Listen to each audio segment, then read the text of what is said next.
Ang ganda. Promise, ang ganda ng paligid. At nakaka-insecure lang kasi ang papayat nila.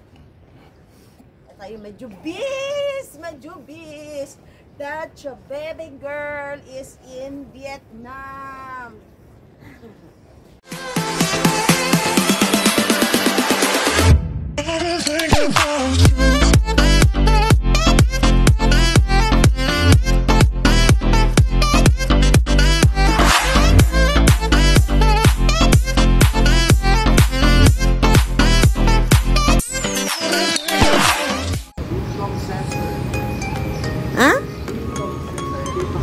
Vincom Center.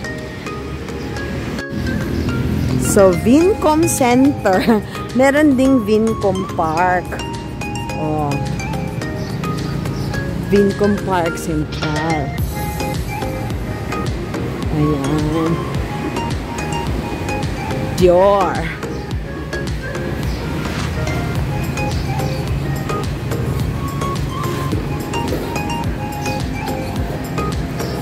Tingnan nyo ang kanilang bridge. You know?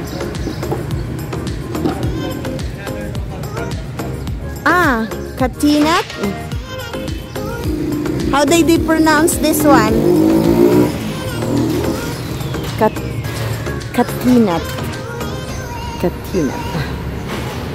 So, ilan na yun? Apat na coffee shop yung prospect natin. Oh!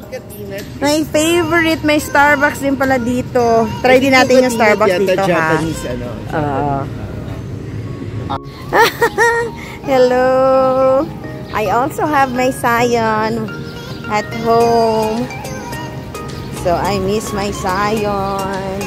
Hala, tatlo yung niya. Kuya, meron silang parang yung si Digong. And tatlo yung aso niya. Pom-pom yan, diba? Pomeranian to, diba? Oo, Pomeranian. Hotdog.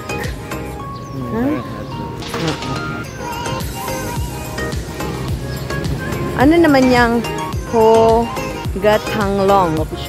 Coffee shop din. Oo. Grabe, no? Ang dami. Tapos may mga park ulit. Ayan. So, pabalik na tayo? Hindi pa. Medyo malayo pa tayo. At saka, nakakatuwa yung kanilang overpass, no?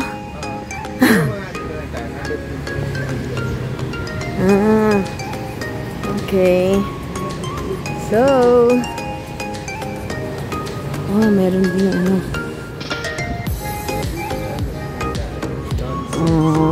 okay. Ang dami. At saka, ang ganda ng palibot. Napaka-refreshing. Modern yet very nature yung kanyang yung touch, right?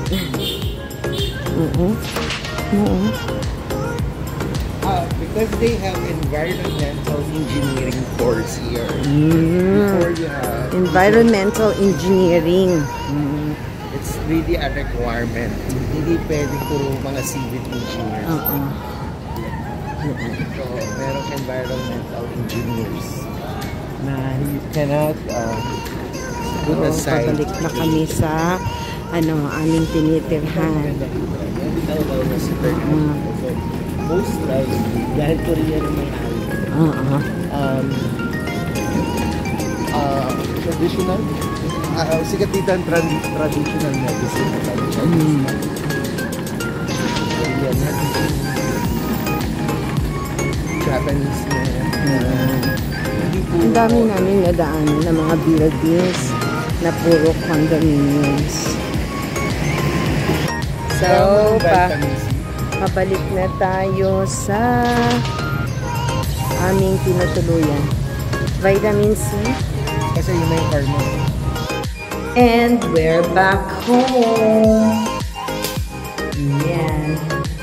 So, may konting pawis na. Kanina, sinisipon ako. Ngayon, dahil naarawan na ako at nakapag-walk, nawala siya.